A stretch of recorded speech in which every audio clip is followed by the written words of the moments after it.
വയനാട് കേണിച്ചിറ ജനവാസ മേഖലയിൽ ഇറങ്ങി പരിഭ്രാന്തി സൃഷ്ടിച്ച 10 വയസ്സുള്ള തോൾപ്പട്ടി 17 എന്ന ആൺകടുവയാണ് ഇന്ന് പുലർച്ചയോടുകൂടി ഇരുളം ഫോറസ്റ്റ് ഓഫീസിൽ നിന്ന് തിരുവനന്തപുരം മൃഗശാലയിൽ എത്തിച്ചത്. കേണിച്ചിറയിൽ വളർത്തു മൃഗങ്ങളെ കൊന്ന് ഭക്ഷണമാക്കുകയും ജനവാസ മേഖലയിൽ പരിഭ്രാന്തി സൃഷ്ടിക്കുകയും ചെയ്ത തോൾപ്പട്ടി 17 കഴിഞ്ഞ മാസം 23-നാണ് വനംവകുപ്പ് സ്ഥാപിച്ച കൂട്ടിൽ അകപ്പെട്ടത്.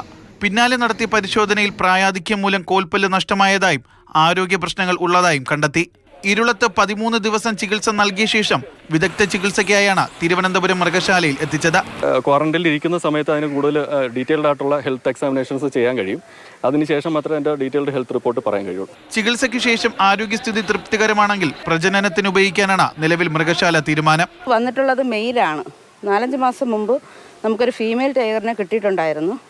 അപ്പോൾ ഇത് മെയിലാകുമ്പോൾ അതൊരു നല്ല ഒരു ഇതാണ് നമുക്ക് കിട്ടിയിരിക്കുന്നത്. എന്താണെന്ന് വെച്ചാൽ ബ്രീഡിങ് സാധ്യമാകുമെന്നുള്ള ഒരു പ്രതീക്ഷയിലാണ് ഇപ്പോൾ നമ്മൾ.